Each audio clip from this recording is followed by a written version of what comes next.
Hi everyone, this is Sarah, the Catholic Homemaker. Today I'm going to share with you my third birth story of our baby boy. I gave birth recently, and first of all, before I jump into the story, welcome to my channel, and I hope you will consider subscribing to my channel so we can continue to grow this community.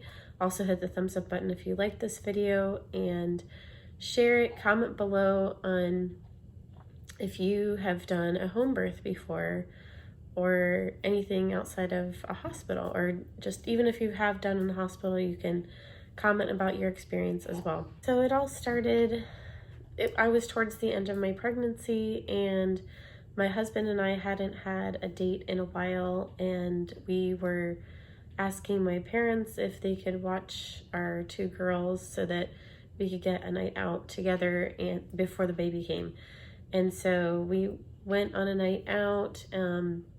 We didn't really get to do many things, especially because my mom kept on calling because my youngest, or now middle child, had what we figured out later was an ear infection because she was really complaining about her ear. And we think that was swimmer's ear because they've been going swimming a lot. And yes, we do put alcohol in their ears, but maybe I didn't do it right one of the times, or didn't do enough, or forgot one time, who knows. So we ended up coming home early, and it was right after 9 o'clock that we were pulling into the neighborhood, and I started to feel something in my belly. Like I felt a contraction and I felt discomfort and maybe what was pain. And I was like, wonder if this is like actual labor starting. And so we get home with my mom, both of the girls are still awake, and we start to put them to bed. And by the time they're both to bed, I go downstairs and my mom's still there, and I have another contraction. It's like right around 9:30, and I was like saying to her, I was like, oh, I don't know if this is labor or not. It was like so mild that I couldn't even I wasn't sure that it was labor. And so she's like, well, just let me know whatever happens. And she was headed home. And I was telling my husband about it, and we started to record the number of contractions, the time and everything. And the first couple of hours, they were like 30 minutes apart. And I was like, I'm not sure if this is labor or not. And by around 11 o'clock, we had notified my midwife. I think we had woken her up, but we were just letting her know just in case. But then they kind of started to pick up a little bit. They got more like 20 minutes apart, so it seemed to be progressing. And then after a while, the contractions began to progress more. We were watching TV together. And well, before that, my midwife had told me try to get some sleep. And so I was like trying to fall asleep, let go, but I guess I wasn't relaxed enough, or this always happens to me during labor. I try to sleep and I end up not being able to sleep because like right when I am trying to fall asleep, I have another contraction. That's what happened with the last time. I'll have to link to my unassisted birth story with our middle child now.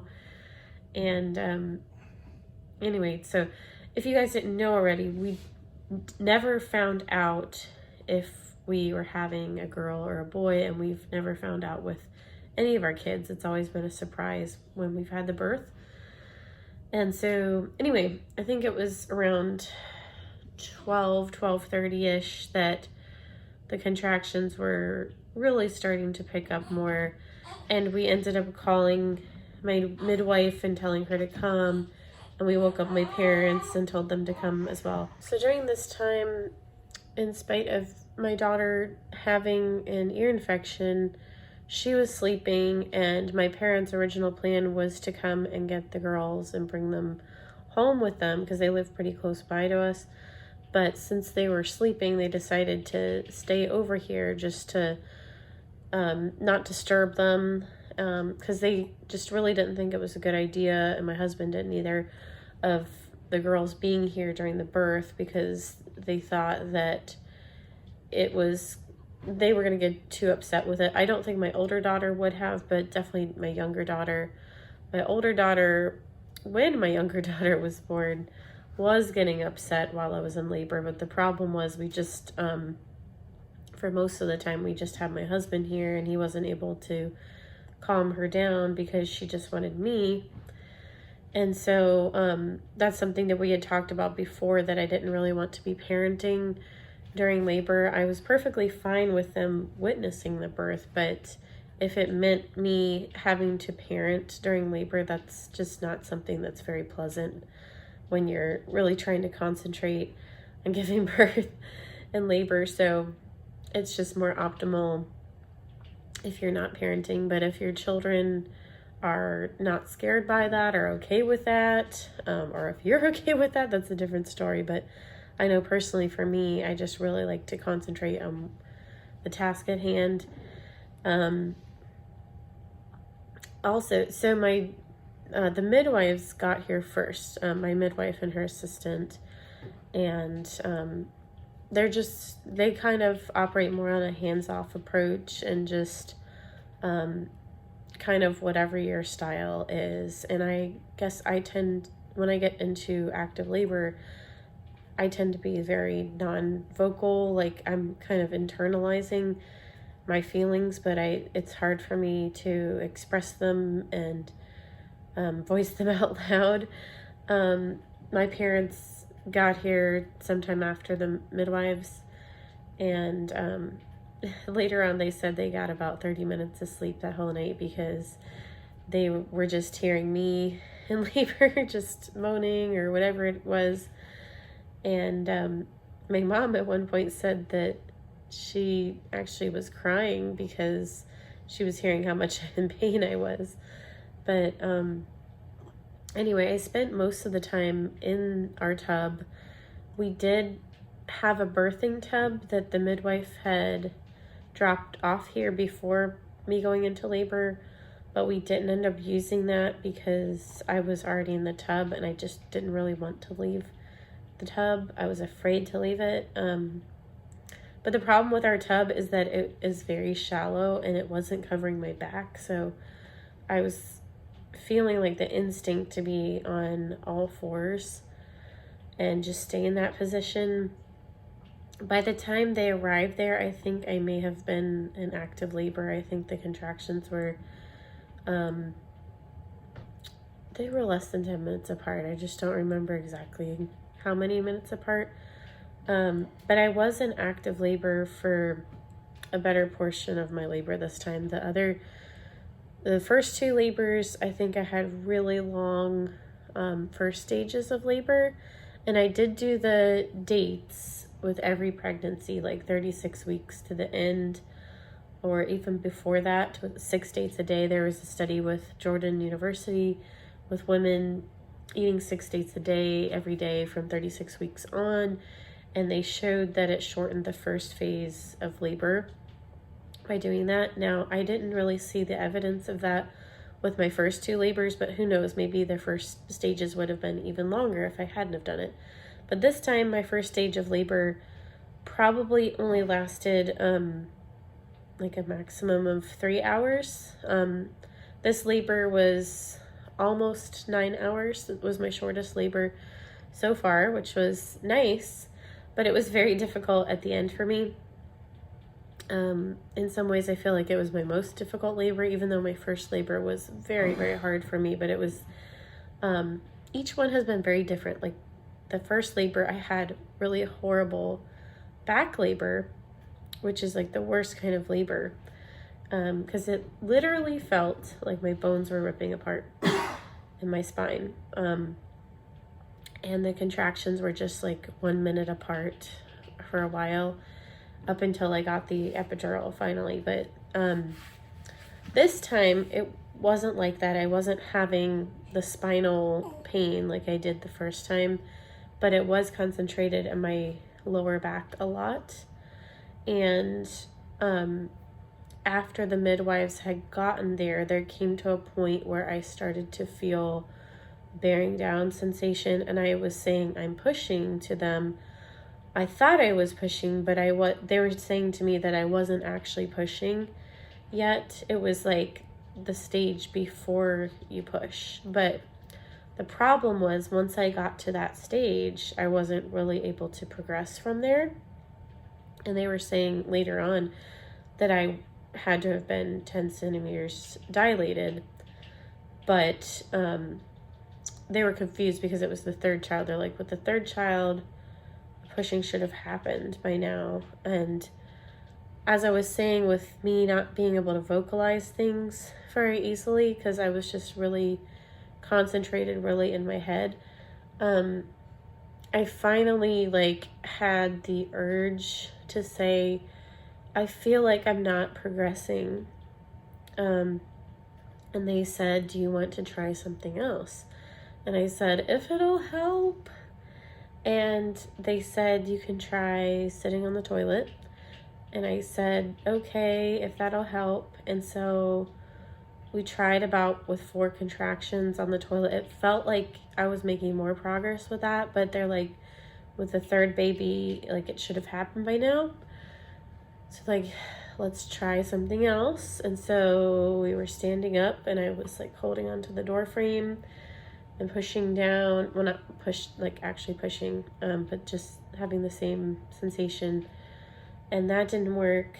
And then we moved over to the bed and I felt like I should get on all fours, and I did that, and it still didn't work. And we were like, come on, baby.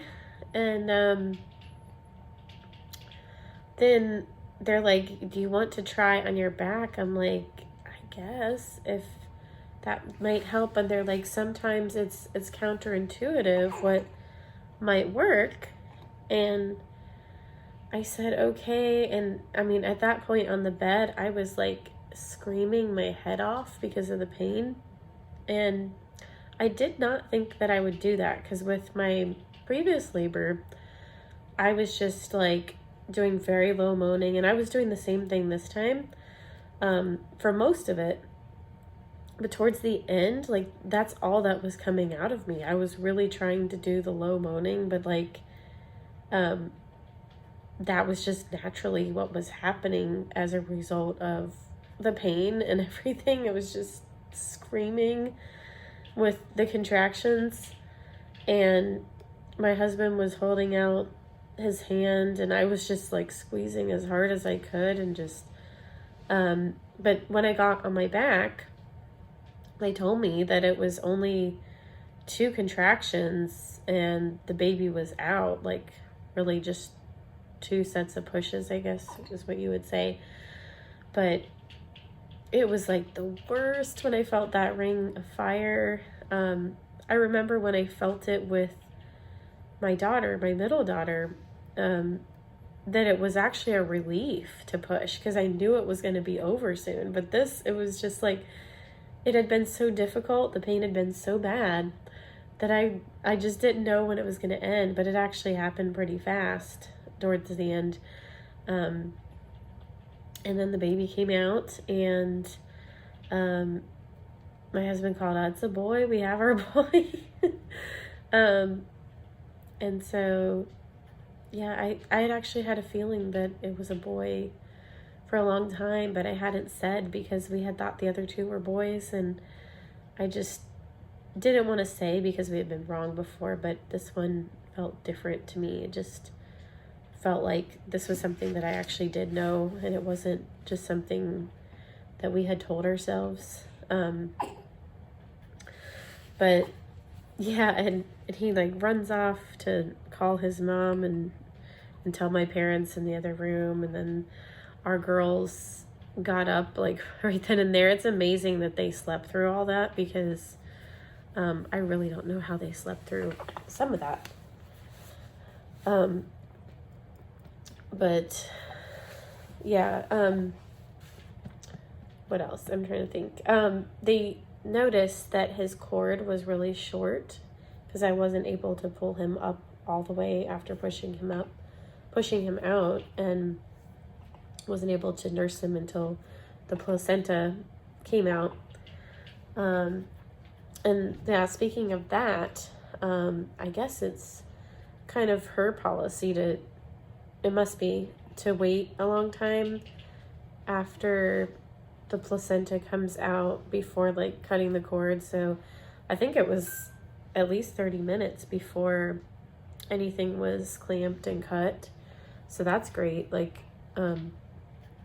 my oldest got the short end of the stick with that, because I did say I wanted to do delayed cord clamping at the hospital, but I think it happened pretty quickly, because I was telling the doctor I wanted to wait until it stopped pulsating, and she's like, it doesn't look like it's pulsating anymore. It was like maybe like a minute afterwards, and I mean, she just seemed like she was very impatient. But with my middle daughter, it was probably at least 30 minutes too, because we had to drive another 15 minutes after giving birth or more to get to the birth center. And then it was like, once we were all set up in the birth center in the room on the bed, that we cut the cord. So hers might have been the longest. I don't know for sure. But yeah, everybody was so excited. The girls came in and they were just in awe and just so happy to see their new baby brother. Yeah, it was just very exciting time. After all that, I felt like I was in shock, of course, like just from giving birth, and it was just kind of shivering for a little bit, but I was able to nurse the baby pretty soon afterwards. It's been kind of a rough time since giving birth, because just all these things have happened. We discovered that he has a lip and a tongue tie, and so that made breastfeeding very difficult for me the first week. Just getting really bad blisters on my nipples. But then he got a tongue tie, I forget if it's called reversal, whatever it is, revision. He got that, and it just,